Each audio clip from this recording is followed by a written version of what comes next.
Good morning all, welcome to my channel. আজকে আমরা suggestion ভিত্তিক কিছু ডিটেলস ডিসকাশন করব, যেটা 2023 ডাব্লিউবিসিএস মেইনস এক্সামিনেশন যারা দিতে যাচ্ছ তাদের জন্য উপকারী হবে বলে আমার মনে হয়। গত বছর আমি তোমাদের 2022-এর সাজেশন করেছি এবং তার জন্য তোমরা অনেকেই আমাকে এক্সামের পরে জানিয়েছো যে অনেক কিছু কমন পেয়েছো, এবং এবছরও তোমাদের অনেকের রিকোয়েস্ট, হোয়াটসঅ্যাপ রিকোয়েস্টই বলো বা ইমেল রিকোয়েস্টই বলো, আমার কাছে এসেছে সাজেশনের জন্য।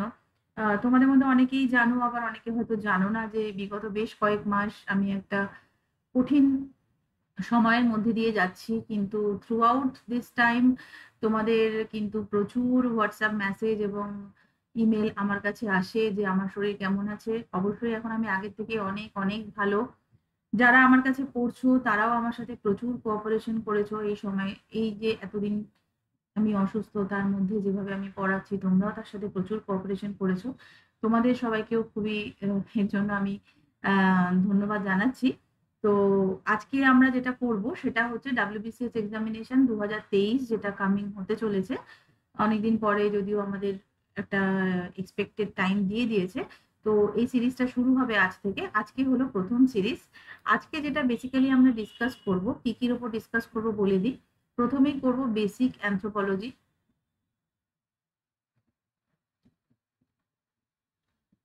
এটা হবে আমাদের আজকে প্রথম টপিক, যেটা নিয়ে আমরা কি প্রশ্ন হতে পারে, কি তার অ্যান্সার টাইপোলজি হতে পারে, কি টাইপের অ্যান্সার করলে আমরা নাম্বারটা ভালো পাবো।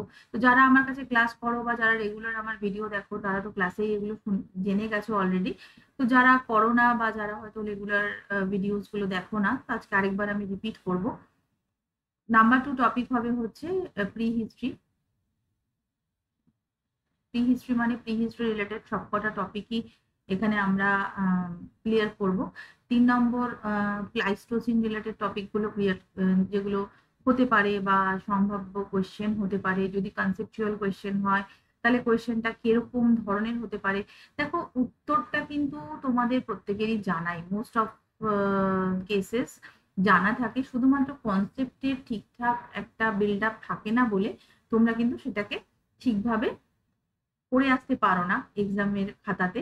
তো সেটা আমি চেষ্টা করব যে কিছুটা হলেও যাতে তোমরা সেভাবে করতে পারো। তো সেই প্লাস্টোসিন রিলেটেড যে কোশ্চেন গুলো সেগুলো আমরা ডিসকাস করব। আর তার সাথে অবশ্যই প্লাস্টোসিনের সাথে অবশ্যই যেটা আমাদের করতে হবে দ্যাট ইজ ডেটিং এবং টুলস।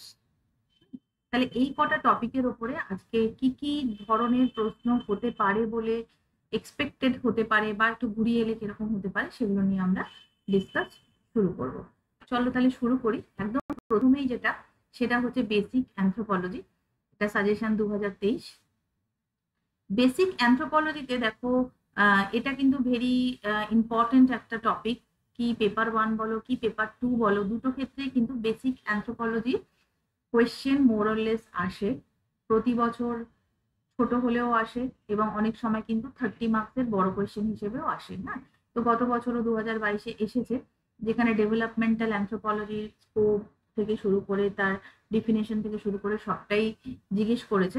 এবং আমি সব সময় কিন্তু তোমাদের বলবো, যারা 2023 দিতে যাচ্ছ তারা কিন্তু 2022টাকে ছেড়ে দিয়ে যাবে না। 2022-এর অল কোয়েশ্চেন, সেই জন্য আমি এগুলো এখানে অ্যাড করিনি, অল কোয়েশ্চেন্স পড়ে যাবে। কারণ প্রেজেন্টলি একটা ট্রেন্ড দেখা যাচ্ছে যে কোয়েশ্চেন গুলো ভীষণ ভাবে রিপিটেশন হচ্ছে। যদি তোমরা 2018-19 অনওয়ার্ডস কোয়েশ্চেন প্যাটার্নটা ফলো করো তাহলে কিন্তু এটা তোমরা ইজিলি বুঝতে পারবে যে প্রচুর রিপিট কোয়েশ্চেন হয়। ইভেন 2022-এও রিপিট কোয়েশ্চেন প্রচুর হয়েছে, 2021-এও রিপিট কোয়েশ্চেন প্রচুর হয়েছে আগের বছরের থেকে। তাই 2022-এর যে প্রশ্ন পেপার 1 এবং পেপার 2 2023-এর জন্য খুবই ইম্পর্টেন্ট। ঠিক আছে, তাই সেই কোয়েশ্চেন গুলো এখানে না থাকলেও কিন্তু সেগুলো তোমরা পড়বে, সেগুলো কিন্তু ছেড়ে যাবে না। পরে আবার ভাবে যে ম্যাম তো এগুলো বলেনি, তা কিন্তু না। আমি বারবার বলছি 2022-এর প্রত্যেকটা প্রশ্ন আমাদের জন্য দরকারি।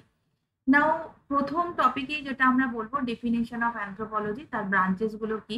এটা অনেক সময় স্কোপ হিসেবে আসে। স্কোপ বললে আমাদেরকে এই ব্রাঞ্চেস গুলোকেই, আমি ক্লাসে করিয়ে দিয়েছি, যারা করো আমার কাছে রেগুলার ক্লাস, একটু ইলাবোরেট ওয়েতে মানে কথাতে লিখতে হবে যে কি কি স্কোপ এটার এগেনস্ট আমার হতে পারে, ঠিক আছে?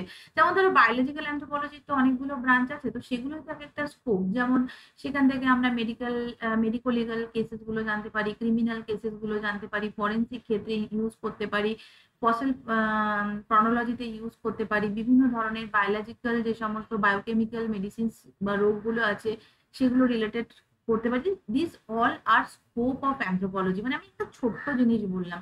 তো যখনই তোমরা কোনো কিছু লিখবে, যেরকম আমি আগে বলেছি, আবারও একবার রিপিট করছি, একটা ছোট ইন্ট্রো হবে, তার বডি হবে, এবং তারপরে কিন্তু তোমার কনক্লুশন হবে। এইভাবে কিন্তু কোয়েশ্চেন সাজাবে। কোয়েশ্চেন দিবে ভার্টিক্যাল ফরম্যাটে, সবসময় যেভাবে ক্লাসে করাই এরকম ভাবে বুলেট পয়েন্ট করে করে কিন্তু তোমার যে বক্তব্য সেটাকে প্রেজেন্ট করবে। কাজেই এই টপিকটা যে define anthropology with its branches, এটা স্কোপ হিসেবেও আসতে পারে। এটা কিন্তু ভীষণ ভীষণ ভীষণ ইম্পর্টেন্ট একটা টপিক। এই টপিকটাকে পড়তেই হবে। হ্যাঁ, এটা স্কোপ হিসেবেও দিতে পারে আমাদেরকে। এটার জন্য আমরা কোয়েশ্চেন অ্যান্সার বই ফলো করব এবং ভলিউম 1 বইটা ফলো করব। ডেভেলপমেন্ট অফ অ্যানথ্রোপলজি বলতে অ্যানথ্রোপলজির যে ওভারঅল ডেভেলপমেন্টটা, হ্যাঁ মানে একদম স্টার্টিং, এটা তো ঊনবিংশ শতাব্দীতে উঠে এসেছে, কিন্তু তার আগেও আমরা সেই হেরোডোটাসের সময় থেকে শুরু করে কিভাবে anthropology as a new discipline হিসেবে আত্মপ্রকাশ করেছে সেইটা আমাদের খুব ভালোভাবে পড়তে হবে। ওভারঅল ডেভেলপমেন্টটা সাধারণত ইন্ডিয়ান কনটেস্টে আমরা সেকেন্ড পেপারের জন্য পড়বো, এবং ওভারঅলটা কিন্তু আমাদের পড়ে রাখতে হবে। এখন কিন্তু এই ধরনের প্রশ্ন আসছে, এবং অবশ্যই যেভাবে আমার কোয়েশ্চেন আনসার বইতে লিখে দেওয়া আছে এরকম বুলেট ধরে ধরে সালগুলোকে বডিতে আলাদা আলাদা করবে। হ্যাঁ, এবং ধরো ডেভেলপমেন্ট অফ অ্যানথ্রোপলজি চাইলো ধুম করে শুধুমাত্র অমুক সাল থেকে এটা শুরু হলো এরকম করবে না, কিন্তু there should be an small introduction, there should be a small introduction, যে অ্যানথ্রোপলজিটা বেসিক্যালি কি সেই সম্বন্ধে 2-4 লাইন কিন্তু লিখে দেন we will start with the development. হ্যাঁ, তো ইন্ডিয়া এবং ওভারঅল দুটো কন্টেস্টেই আমাদের পড়তে হবে। এবং আরেকটা কথা আমাদের মাথায় রাখতে হবে, ফর দ্যাট এটা নেই খুব একটা কোয়েশ্চেন আনসার বইতে, সেভাবে আসেনি, কিন্তু এখন যেরকম ভাবে কোয়েশ্চেন করছে তো আমাদের এক্সপেক্টেড কোয়েশ্চেন গুলো কিন্তু মাথায় রাখতে হবে। ভলিউম 1 বইটাতে এটা খুব সুন্দরভাবে আছে, পেছনের দিকে অ্যাড করা হয়েছে যেগুলো পরের দিকে অ্যাডিশন হয়েছে, যে সোশ্যাল কালচারাল অ্যানথ্রোপলজি বলো, এটা যদিও কোয়েশ্চেন আনসার বইতে পাবে, এবং ভেরি ভেরি ভেরি ইম্পর্টেন্ট কিন্তু সোশ্যাল কালচারাল অ্যানথ্রোপলজি। এই বছরের জন্য সোশ্যাল কালচারাল অ্যানথ্রোপলজি এবং লিঙ্গুইস্টিক অ্যানথ্রোপলজি খুব ভালোভাবে পড়বে। লিঙ্গুইস্টিকটা তো প্রতি বছরই ঘুরিয়ে ফিরিয়ে আসছে, কিন্তু সোশ্যাল কালচারাল অ্যানথ্রোপলজিটা এবার ছাড়বে না, খুব ভালোভাবে পড়বে। খুব খুব খুব ইম্পর্টেন্ট। ইন্ডিয়ান কন্টেস্টের ডেভেলপমেন্ট আসতে পারে, ওভারঅল ডেভেলপমেন্ট আসতে পারে, তার সাথে সাথে কিন্তু অন্য যে 3টে ব্রাঞ্চ আছে, আর্কিওলজি বলো, লিঙ্গুইস্টিক বলো বা বায়োলজি বলো, সব পেয়ে যাবে ভলিউম 2-তে। ছোট করে 10 নম্বরের জন্য আমাদের এও কিভাবে একটা আলাদা ডিসিপ্লিন হিসেবে, আলাদা সাবজেক্ট হিসেবে কিভাবে এটা ডেভেলপমেন্ট হয়েছে ডে বাই ডে, সেটা কিন্তু অল্প বিস্তর আমাদেরকে জানতে হবে। হ্যাঁ, এবছরের পরীক্ষা যারা দিতে যাচ্ছ তাদের জন্য বলছি। অ্যালায়েড অ্যাসপেক্টস মানে ধরো সোশ্যাল অ্যানথ্রোপলজির তোমার স্কোপ জিজ্ঞেস করলো, স্কোপ অ্যান্ড রেলিভেন্স। হ্যাঁ, তো অ্যালায়েড অ্যাসপেক্টস বলতে তোমাকে তার স্কোপ অ্যান্ড রেলিভেন্স হিসেবে বলতে হবে। সোশ্যাল অ্যানথ্রোপলজিটা ভীষণ ইম্পর্টেন্ট। লিঙ্গুইস্টিক অ্যানথ্রোপলজিরও জিজ্ঞেস করতে পারে। সাধারণত লিঙ্গুইস্টিক অ্যানথ্রোপলজি নিয়েই একটু বেশি মাতামাতি হচ্ছে, বাট সোশ্যাল কালচারালটা অনেক বছর আসছে না বলে আমার মনে হচ্ছে সোশ্যাল কালচারালের যে অ্যালায়েড অ্যাসপেক্টস গুলো, যেটা স্কোপ অ্যান্ড রেলিভেন্স হিসেবে আমরা লিখতে পারি, সেটা পড়তে হবে, as well as archaeological anthropology, linguistic anthropology এবং বায়োলজিক্যাল অ্যানথ্রোপলজি। পুরোটাই কিন্তু খুব সুন্দরভাবে কোয়েশ্চেন অ্যান্সার বইতে আছে। শুরু যেটা তোমরা করবে সেটা হচ্ছে, যখন কোনো কোয়েশ্চেন শুরু করবে, ধরো তোমাকে বললো যে explain the scope and relevance of social cultural anthropology, তাহলে প্রথমে তোমার একটা ছোট ইন্ট্রোডাকশনে অ্যানথ্রোপলজি থেকে যে সোশ্যাল কালচারাল অ্যানথ্রোপলজিটা এসছে, 4-5টা লাইন এবং একটা ছোট্ট ফ্লোচার্ট, যেটা আমি একদম প্রথম ক্লাসে তোমাদের পড়াই, সেই জায়গাটা দিয়ে পড়ে কিন্তু দেন কোয়েশ্চেন অ্যান্সার বইতে যেভাবে সোশ্যাল কালচারাল অ্যানথ্রোপলজির যে স্কোপ গুলো আছে বা রেলিভেন্সেস গুলো আছে, বা এমনি নর্মাল বইতে যেগুলো আছে, স্কোপ বলতে তার যে ডিফারেন্ট ডিফারেন্ট ব্রাঞ্চেস যেগুলো আমি ক্লাসে পড়িয়েছিলাম, সেইভাবে করে কিন্তু তোমরা পড়বে। ঠিক same thing is applicable for archaeological, linguistic and biological anthropology. আশা করি তোমরা বুঝতে পারছো। এবং কলোনিয়ালিজম, কারণ ইন্ডিয়ান অ্যাসপেক্টে যখন আমরা অ্যানথ্রোপলজিটাকে পড়বো তখন কলোনিয়ালিজমটা কিন্তু আমাদের পড়তে হবে, কারণ কলোনিয়ালিজমটা অ্যানথ্রোপলজির সঙ্গে একদম রিলেটেড ইন্ডিয়ার ক্ষেত্রে, তো এই কোয়েশ্চেনটা কিন্তু অনেক বছর আসছে না, তো এইভাবে করে কোয়েশ্চেনটা আসতে পারে, তো আমরা পড়বো। এবং রিলেশন, ধরো সোশ্যাল কালচারাল অ্যানথ্রোপলজির সঙ্গে লিঙ্গুইস্টিক অ্যানথ্রোপলজির একটা রিলেশন দিল, এটা একটা ভিডিও আমি ভেরি রিসেন্ট দেবো তোমাদের, কারণ আমার মনে হচ্ছে এটা একটু অন্যরকম হতে পারে, বা অন্যান্য যেগুলো কমন এত বছর ধরে এসেছে, যে বিভিন্ন বিষয়গুলোর সঙ্গে অ্যানথ্রোপলজির যে জেনারেল যে একটা রিলেশনশিপ সেটাকে ড্র করো, সেটা কিন্তু তোমরা করবে। তাহলে এইটা গেল বেসিক অ্যানথ্রোপলজি। বেসিক অ্যানথ্রোপলজির এই তিনটে টপিক যেটা আমি বললাম, বেসিক অ্যানথ্রোপলজির এই তিনটে টপিক, এই তিনটে টপিকের এই অ্যাসপেক্টস গুলো কিন্তু আমাদের সমস্ত রকম ভাবে প্রিপেয়ার করে তারপর কোয়েশ্চেন আনসার বইটাকে ভালো করে দেখে, ভলিউম 1 বইটার মধ্যে মোস্টলি পেয়ে যাবে সবটাই, সেটাকে ভালো করে দেখে কোয়েশ্চেন আনসার গুলো পড়ে আমাদের কিন্তু এক্সাম হলে যেতে হবে। এবং অবশ্যই রাইটিং প্যাটার্ন কি হবে আমি তোমাদেরকে বলে দিয়েছি। ওকে, এবার আমরা টপিক 2 তে আসছি। টপিক 2 তে লিখেছি প্রি হিস্ট্রিকে। প্রি হিস্ট্রি মানে এখানে কিন্তু ইউরোপ অ্যান্ড ইন্ডিয়া, হ্যাঁ, দুজনেই রয়েছে। তো আমরা দেখেছি গত বছরের জন্য আমি এটাকে ভীষণ ইম্পর্টেন্ট বলেছি, এবং যেগুলো যেগুলো মোটামুটি বলেছি সাজেশনে সবকটাই একদম ধরে ধরে এসে গেছে। তো আমাকে রিপিট কোয়েশ্চেন যদি দিয়ে দেয়, কিছু করার নেই, তো আমাকে ওটা করতেই হবে। প্রি হিস্ট্রি ইউরোপের সমস্ত রকম অ্যাসপেক্টস পড়বে। ধরো আমি একটা কোয়েশ্চেন বলছি, কোয়েশ্চেন অ্যান্সার বইতে পাবে, প্লাস যারা ক্লাস করেছো তারা জানো। ধরো তোমাদের দিয়ে দিল যে different handaxe culture in Palaeolithic Europe, এভাবে দিতে পারে, বা টুলস কালচার বা culture complex in Palaeolithic Europe, এভাবে দিতে পারে, Mesolithic Europe or Neolithic Europe. Neolithic ইউরোপের যে বা নিওলিথিকের ওভারঅল যে কোয়েশ্চেনটা আসে, why it is called sorry revolution, যেটা গর্ডন চাইল্ড বলেছিলেন, সেটা কিন্তু আমি এগুলো লিখিনি, কারণ টিল আমার হাতের লেখাটা একটু প্রবলেম হয় বলে এতগুলো ডিটেলস আমি লিখতে পারিনি, তাই বলছি আর কি। তো তোমরা কিন্তু ওই কোশ্চেনটা খুব ভালো করে পড়বে। নিওলিথিকের যে কালচার গুলো, সেটা ইন্ডিয়াই বলো বা ইউরোপই বলো, দুটোর কালচার ভালো করে পড়বে, এবং তার সাথে নিওলিথিকের যে ক্যারেক্টারিস্টিক্স, এবং তার সঙ্গে নিওলিথিককে কেন ইভলিউশন না বলে রেভলিউশন বলা হয়েছে, এই কোশ্চেনটা কিন্তু ভীষণভাবে পড়বে। এবং ইউরোপের প্রি হিস্ট্রি সব রকম, যেভাবে আমি ক্লাসে বলেছিলাম, যেরকম কালচার কমপ্লেক্স করে আসতে পারে, হ্যান্ডেক্স ট্র্যাডিশন বলে আসতে পারে, প্লেক ট্র্যাডিশন বলে আসতে পারে, মানে এইভাবে করে কিন্তু তোমাদেরকে জিনিসগুলোকে আলাদা আলাদা ভাবে একটু কনসেপ্ট ঘুরিয়ে দিল, এইভাবে কিন্তু কোশ্চেন গুলো করতে পারে। তো এইভাবে করে আমাদের প্রি হিস্ট্রি ইউরোপটাকে রেডি করতে হবে। ওকে, দেন ভারতের জন্য আমরা যদিও এসেছে ভারতীয় আশুলিয়ান কালচার খুব সুন্দরভাবে এসেছে, হ্যাঁ, তো তা সত্ত্বেও আমরা কিন্তু প্যালিওলিথিক কালচার কমপ্লেক্স, মানে যেখানে আমাকে হ্যান্ডেক্স এবং চপার অ্যান্ড চপিং টুল, হ্যান্ডেক্স এবং চপার অ্যান্ড চপিং টুল ভারতবর্ষে কোথায় কোথায় পাওয়া গিয়েছে সেটা আলাদা করে তো পড়বেই, তার সাথে যদি কমপ্লেক্স বলে তাহলে অল টুগেদার যেভাবে লিখতে হয়, যেভাবে বলেছিলাম সেটা কিন্তু সেইভাবে লিখবে। ওকে, এবং নিওলিথিক কালচার যেটা আমি বলেছি, নিওলিথিক কালচারের যে ক্যারেক্টারিস্টিক্স, এবং এটা কেন রেভলিউশন, এটাকে কেন রেভলিউশন বলা হচ্ছে, এবং কালচার্স, কালচার্স মানে ইন্ডিয়া এবং ইউরোপ। ইন্ডিয়ার কালচার গুলো কিন্তু যেমন ডাউজেলি হেডিং, ছোট একটা টিকা দিয়ে দিল, হ্যাঁ, তো এইরকম কিন্তু ছোট ছোট টিকা কিন্তু দিতে পারে। তো সেক্ষেত্রে এগুলোকে খুব ভালোভাবে আমাদেরকে কিন্তু করতে হবে, মাথায় রেখে এগুলোকে করতে হবে। ইন্ডিয়ান কালচার্স এর জন্য টিকা আসতে পারে ছোট ছোট করে, আমি একটা বললাম, বাট কোশ্চেন আনসার বইতে দেখে নিও, অনেকগুলো টিকাই ওখানে আমি করে দিয়েছি, সবকটা ইম্পর্টেন্ট। তারপরে কোয়েশ্চেন আনসার বইটা মানে দেশ বুক, এই বইটা যেটা রেড কালার, যেটা আমার লেটেস্ট বই, এবং কখনোই ভাববে না যে এটা 10 ইয়ার্স এর বই। এটা অ্যাকচুয়ালি আদপেই 10 ইয়ার্স এর বই নয়। এটা অ্যানথ্রোপোলজি কি কি প্রশ্ন এসেছিল কিছু আছে এর মধ্যে ঠিকই, কিন্তু বেসিক্যালি কি কি প্রশ্ন আরো আসতে পারে, অনেক প্রশ্ন এমন আছে এখানে যেগুলো আসেনি এই বইটা বেরোনোর পরে, কোয়েশ্চেন কিন্তু তোমাদের এসছে 2021-22-এ। 20-তে বইটা আমার প্রথম বেরিয়েছিল, এডিশন 1 যেটা ছিল, তারপরে 22-এ মোস্টলি এডিশন 2 করা হয়েছে।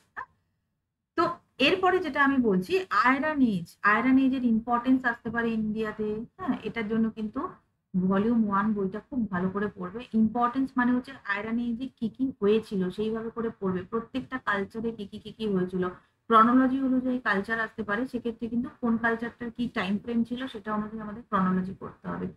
ঠিক আছে, iron age is very important for this ইয়ার।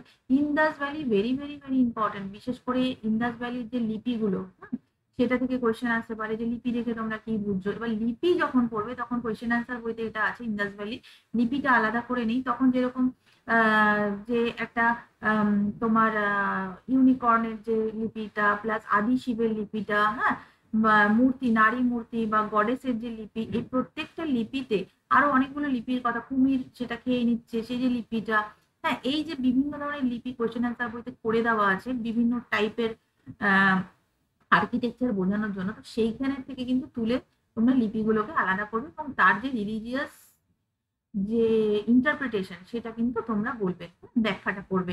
অবশ্যই ইন্ডাস রিলিজিয়ান আসতে পারে, হ্যাঁ, আর্ট অ্যান্ড আর্কিটেকচারের মধ্যে তো সবই আসছে। টাউন প্ল্যানিংটা আলাদা করে আর্ট অ্যান্ড আর্কিটেকচারে এসে যাচ্ছে ঠিকই, কিন্তু আলাদা করে ধুম করে দিয়ে দিতে পারে লিপি, যেটা বললাম। বা ইন্ডাস ভ্যালির সাধারণত দেয় না, বাট একটু আমরা দেখে রাখবো। ডিস্ট্রিবিউশনটা কিন্তু উইথ ম্যাপ করবো, হ্যাঁ, ডিস্ট্রিবিউশন ম্যাপটা একটু ভালো করে দেখবো কিভাবে ইন্ডাস ভ্যালির কোথায় কোথায় কালচারাল ডিস্ট্রিবিউশন হয়েছে, ম্যাপ দিয়ে দিতে পারলে খুব ভালো হয়। তো ইন্দাস ভ্যালি এবছরের জন্য ভীষণ ইম্পর্টেন্ট। আরেকটা ভীষণ ইম্পর্টেন্ট টপিক হচ্ছে প্রি হিস্ট্রির মধ্যে এথনো আর্কিওলজি। এথনো আর্কিওলজি কিন্তু আমরা দেখেছি মেগালিথিক রেসপেক্টেই বেশি এসেছে, কিন্তু তার মানে যে ইন্ডিয়ান ওভারঅল কনটেক্সটে আসবে না তার কিন্তু কোনো মানে নেই। কাজে এথনো আর্কিওলজিটা কি এবং ওভারঅল ইন্ডিয়ান কনটেক্সটে কিভাবে এটাকে ইমপ্লিমেন্ট করা যেতে পারে বা কোয়েশ্চেনটা কি হতে পারে বা কোয়েশ্চেনটা কিভাবে আসতে পারে, এটা কিন্তু অনেক আগেই, মানে আমার আগের বইটা, মানে এটা তো এডিশন 2, এডিশন 1 যে বইটা, সেই বইটার মধ্যে কিন্তু কোয়েশ্চেনটা করে দেওয়া আছে, মানে তার বেশ কিছু ডিটেলস ইনফরমেশন ওখানে দেওয়া আছে। তো এথনো আর্কিওলজিটা খুব ভালোভাবে তোমরা আমার কোয়েশ্চেন অ্যান্সার বইটা থেকে ভালো করে পড়বে। অবশ্যই মেগালিথিক ইম্প্যাক্টটা এবারের জন্য ইম্পর্টেন্ট। মেগালিথিকের যে সবকটা বিউরিয়ালস কিন্তু দেবে, একটা দুটো দিয়ে ছেড়ে দেবে না। এবং কোয়েশ্চেন প্যাটার্ন যেরকম বললাম, ইন্ট্রো, বডি অ্যান্ড কনক্লুশন, এইভাবে কিন্তু কোয়েশ্চেন প্যাটার্ন হবে। ওকে, আশা করি টপিক 2টা তোমরা বুঝেছো, যেখানে Europe and Indian pre history পুরোটা আসছে, প্যালিওলিথিক, মেসোলিথিক, নিওলিথিক। আয়রন এজটা খুব ভালো করে পড়বে। চালকোলিথিক গতবার ছিল সাজেশন এবং এসেছে, রিপিট কোয়েশ্চেন হলে আসতে পারে। প্যালিওলিথিকেরও অল অ্যাসপেক্টস এবং মেসোলিথিকেরও অল অ্যাসপেক্টস গত বছর এসে গেছে, সেজন্য নিওলিথিকটা একটু বেশি আমরা ইম্পর্টেন্স দিয়ে পড়বো। বাট রিপিট কোয়েশ্চেন হিসেবে ওই কোয়েশ্চেনগুলো আমাদের পড়তে হবে, যেমন ধর মেসোলিথিক রক আর্ট, হ্যাঁ, এটা আছে কোয়েশ্চেন অ্যান্সার বলতে, একটু দেখলে মানে রক আর্ট বা গ্যাঞ্জেস প্লেন, হ্যাঁ, যেভাবে আলাদা করে আছে এই জিনিসগুলো একটুখানি কিন্তু ওভারঅল দেখে নেবে, মিস করবে না, এগুলো একটু দেখে নেবে। কারণ আমাদের কালচার পড়তেই হচ্ছে, কাজে এগুলো আমাদেরকে দেখতেই হচ্ছে। আরেকটা যেটা, সেটা হচ্ছে মাইক্রোলিথিক কিন্তু টিকা আসতে পারে, হ্যাঁ। তো মাইক্রোলিথিক মানে মেসোলিথিক যে টুলগুলো, সেটা অবশ্যই এটা আমি পরের ইয়েতে অ্যাড করেছি। তো এইভাবে করে আমরা এগুলোকে রেডি করবো। দেন কাম টু প্লিস্টোসিন ইপক এবং ডেটিং টুল। হ্যাঁ, প্লিস্টোসিন ইপকের ভীষণ ভীষণ ইম্পর্টেন্ট। আমি যখন ক্লাসে পড়াই তোমাদের প্রত্যেককেই পড়াই, এটার একটা চার্ট কোয়েশ্চেন আনসার বই থেকে যদিও মিক্স অ্যান্ড ম্যাচ করে এটাকে করতে হবে। নর্মাল প্লিস্টোসিন পিরিয়ড আসতে পারে, প্লিস্টোসিন ইপক আসতে পারে 10 নম্বরে। সো সেক্ষেত্রে তো ইন জেনারেল যেভাবে আমি বলেছি, একটা ইন্ট্রো থাকবে, ইন্ডিয়াতে তার ইম্প্যাক্ট, তারপরে তার গবেষণাগুলো থাকবে, তারপরে ইন্ডিয়াতে থাকবে, তারপরে ওভারঅল থাকবে, মানে টোটাল 5টা সাব ডিভিশন হবে, কেন এটা হয়েছিল ওটা থাকবে, ঠিক আছে। এই টোটাল 5, আর তার ফেজেস গুলো কি কি ভূমিরূপ হয়েছিল, টোটাল 6টা সাব ডিভিশন থাকবে ছোট ছোট করে, কিভাবে আমি ক্লাসে করিয়েছিলাম তোমরা ওটা খুব ভালোভাবে পড়বে। ওটা না 10 নম্বরের আসলে 6টা সাব টপিক দিয়ে আমরা খুব সুন্দরভাবে ওটা লিখে ফেলতে পারবো। কিন্তু যেটা সাধারণত আমরা পড়বো একটু কনসেপ্ট বেস, সেটা হচ্ছে প্লাইস্টোসিনের যে হিউম্যান বায়োকালচারাল ইভলিউশন আছে তাতেই ইম্প্যাক্ট কি। এমনিতেই হিউম্যান বায়োকালচারাল ইভলিউশনটা এবছরের জন্য ভীষণ ভীষণ ভীষণ ভীষণ ইম্পর্টেন্ট, হ্যাঁ। এটা একটা ভিডিও আমরা করেছি, কিন্তু প্লাইস্টোসিনে কি ইম্প্যাক্ট হচ্ছে সেটা কিন্তু ক্লাসে আমি তোমাদের বলেছি, যারা আমার কাছে ক্লাস করেছো, যে কি কি টুলস ডেভেলপমেন্ট হলো। কারণ থ্রু আউট দ্য প্লাইস্টোসিন পিরিয়ডে কিন্তু প্রসেস গুলোর চেঞ্জেস হয়েছে বায়োলজিক্যাল এবং as well as cultural changes হয়েছে। সেইটাকে প্লাইস্টোসিন পিরিয়ড ধরে ধরে আমাদেরকে লিখতে হবে, তবে আমরা বলতে পারবো প্লাইস্টোসিনে এই ইম্প্যাক্ট হয়েছে, ঠিক আছে। দেন কাম টু ডেটিং মেথড। সব ধরনের ডেটিং মেথড এবছরের জন্য ইম্পর্টেন্ট। ডেটিং মেথড ভীষণ ভীষণ ভীষণ ইম্পর্টেন্ট, এটা আলাদা করে বললাম না। নর্মাল রিলেটিভ ডেটিং আসতে পারে, নর্মাল তোমার অ্যাবসলিউট ডেটিং আসতে পারে, সেটা কিভাবে লিখতে হবে আমি বলেছিলাম তোমাদেরকে। তখন কিন্তু আমাদের সবটাই অল্প অল্প করে লিখতে হবে। আবার C14 বা পটাশিয়াম আর্গন বা ডেন্ড্রোক্রোনোলজি বা স্ট্র্যাটিগ্রাফি, যেটা তোমাদের সিলেবাসে আছে, এই 4টে আলাদা আলাদা করে 10 নম্বরের টিকাও আসতে পারে, ঠিক আছে। ডেটিং মেথডটা খুব ভালো করে পড়বে। টুল মেকিং, টুল মেকিং এর মধ্যে টাইপোলজিস অ্যান্ড টেকনোলজিস করবে, অবশ্যই তার গ্র্যাজুয়াল ডেভেলপমেন্ট দেবে এবং যে চার্টের মাধ্যমে কোয়েশ্চেন অ্যান্সার বইতে লিখে দেওয়া আছে না, সেই চার্টটা কিন্তু ফলো করবে। গ্র্যাজুয়াল ডেভেলপমেন্ট দিলে, অথচ ওই চার্টটা দিলে না, তাহলে কিন্তু হবে না। ওই চার্টের থ্রুতে তোমাকে গ্র্যাজুয়াল ডেভেলপমেন্ট দেখাতে হবে। ভলিউম 1 বইতে, এটা আমি ভলিউম 1 বইটা বের করার পরপরই সেই বছরই প্রশ্ন এসেছিল 2021-এ মোস্টলি, আর্কিওলজিক্যাল যে মেথডস গুলো, মানে এক্সকাভেশন, এক্সপ্লোরেশন, জিআইএস মেথড, এই মেথড গুলো কিন্তু ভালো করে পড়ে যাবে এই বছরের জন্য। Archaeological method is very important. আর যেটা কিছুক্ষণ আগেই তোমাদের আমি বলছি, দ্যাট ইজ মাইক্রোলিথিক টুলস এর একটা ছোট টিকা রেডি করে রাখবে উইথ দ্য ডায়াগ্রাম। এবার তোমরা ভাবতেই পারো তাহলে কি প্যালিওলিথিক টুলস আসবে না, বা মেসোলিথিক বা নিওলিথিক টুলস আসবে না? নিওলিথিকে তো পুরোনো গুলোকেই গ্রাইন্ডিং পলিশিং মেথডটা ইউজ করে তৈরি করে নেওয়া হয়েছে, তো ওটা লেখাটা খুবই ইজি হয়ে হবে। এবং প্যালিওলিথিক যখন আমরা কালচার করছি, তখনই কিন্তু ক্লিভার বলো বা তোমার হ্যান্ড এক্সেস বলো বা চপিং টুলস বলো বা স্ক্র্যাপার বলো বা বিউরিচ বলো বা অল বলো, সবকটাই মোটামুটি আমরা দেখছি। তো এটা জাস্ট যদি চোখ বুলিয়ে নেবে, ফর দ্যাট এটা বইতে তো পাবে না মোস্টলি, তোমরা কোয়েশ্চেন অ্যান্ড অ্যান্সার বইটা ফলো করবে। মোস্টলি কোয়েশ্চেন অ্যান্সার বইতে বা বা বা বা মোস্টলি ভলিউম 1 বইতে আমি অ্যাড করেছি লাস্টের দিকে, তো একটু দেখে নেবে। কিন্তু মাইক্রোলিথিক টুলসটা সাধারণত আসে, তো মাইক্রোলিথিক টুলসটা আমরা ভালো করে পড়বো। বাট বাকি দুটো প্যালিওলিথিক আর নিওলিথিক টুলসটা জাস্ট একটা গোছু করে নেবো, যে একান্তই কিছু এলো না, এমন একটা কোয়েশ্চেন এসছে যে খুব সুন্দর 10 নম্বরের একটা ওরকম কোয়েশ্চেন দিয়ে দিও, আমি করতে পারছি না, সেরকম ঘটনা যাতে এড়ানো যায় তার জন্য এটা বলে রাখবো। তাহলে আজকে আমরা মোটামুটি 3টে টপিক দেখে নিলাম। কালকে যেটা আমি দেবো সেটা ভীষণ ইম্পর্টেন্ট টপিক হবে, যেটা হিউম্যান ইভলিউশনের উপরে এবং তার থিওরিজ গুলোর উপরে একটা ভিডিও আমি তোমাদের জন্য কালকে দেবো। আশা করি ভালো লেগেছে। ভালো লাগলে অবশ্যই কমেন্ট করো। তোমাদের কমেন্ট, তোমাদের পার্সোনাল হোয়াটসঅ্যাপে বলো, ইমেল বলো, হয়তো তোমাদের এত ভালোবাসা বা মোটিভেশনেই খুব তাড়াতাড়ি আমি নিজেকে রিকভার করতে পেরেছি এবং আজকে ভিডিও করছি তোমাদের জন্য। কালকে আবার নেক্সট ভিডিও নিয়ে আসবো। Thank you.